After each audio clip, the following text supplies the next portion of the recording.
நம்ம வெங்காய குழம்பு வைக்கிறப்ப நம்ம பூண்டும் வெங்காயமும் நம்ம உரிப்போம். அதுக்கு பூண்டு உரிக்க ரொம்ப சிரமமாக இருக்கும். அதுக்கு நீங்கள் நார்மலாக உரிக்கிறது வந்து இப்படி தான் நம்ம உரிப்போம். அப்படி உரிக்காமல் ஒரு பல்லு பூண்டை எடுத்து அதில் நேராக கட் பண்ணிங்கன்னா பூண்டி உரிக்கிறதுக்கு உங்களுக்கு ஈஸியாக இருக்கும்.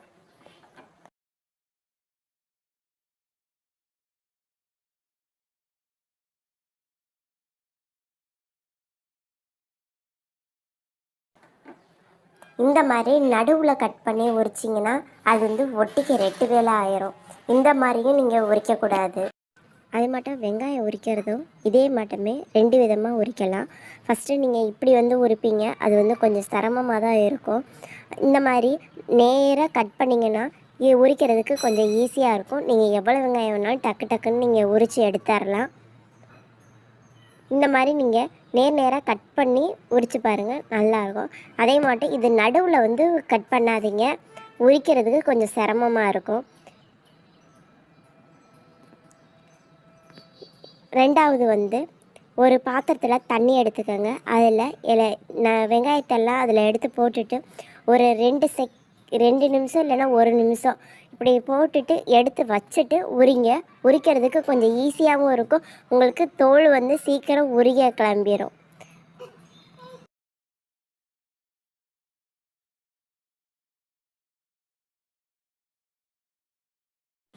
நீங்கள் இட்லி ஊற்றுவீங்க. இட்லி ஊற்றுறப்ப அடுப்பில் அடியில் வந்து தண்ணி இருக்கும். அந்த தண்ணியை நீங்கள் வந்து பருப்பு வந்து வேக வச்சுக்கலாம். மேல் தட்டில் இட்லி ஊற்றிக்கலாம். கீழே அந்த தண்ணியில் வந்து நம்ம பருப்பு வேக வச்சுக்கலாம்.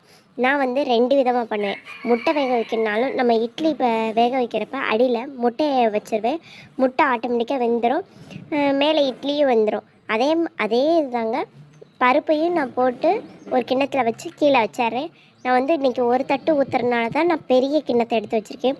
அதுவே நான் 2 தட்டு யூஸ் பண்ணுற மாதிரி இருந்துச்சுன்னா நான் சின்ன டிஃபன் பாக்ஸில், அகலமான டிஃபன் பாக்ஸில் நான் எடுத்து ஊற்றிட்டு வைப்பேன். இப்போ நம்ம இட்லியெல்லாம் எடுத்துகிட்டு அடியில் சுடுதண்ணி வந்து கீழே ஊற்ற தான் போகிறோம். அதுக்கு பதிலாக நான் வீட்டில் சுடுதண்ணி வைக்கிறதுக்கு பதிலாக நான் அந்த தண்ணியில் வச்சிட்டோம்னா தண்ணி வந்து நம்மளுக்கு ஹீட் ஆகிரும்.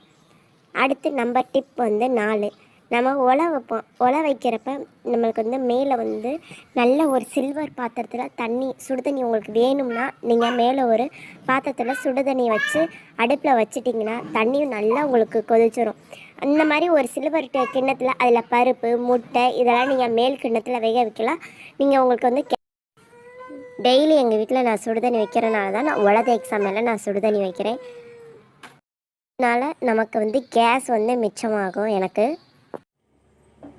நான் இட்லி பாத்திரத்தில் உருளைக்கிழங்கு வேக வைக்க போகிறேன். நான் ஒவ்வொரு வீடியோவும் ஒவ்வொரு நாளைக்கு நான் எடுத்தேன். அதனால தான் நான் இத்தனையும் வீடியோ எடுக்க முடிஞ்சிச்சு என்னால். நான் ஒரே நேரத்தில் எல்லாமே வீடியோ எடுக்கலைங்க. ஒவ்வொரு நாளைக்கும் நான் ஒவ்வொரு வீடியோ எடுப்பேன். மொத்தமாக சேர்த்து கலெக்ட் பண்ணி ஒன்றா போடுவேன்.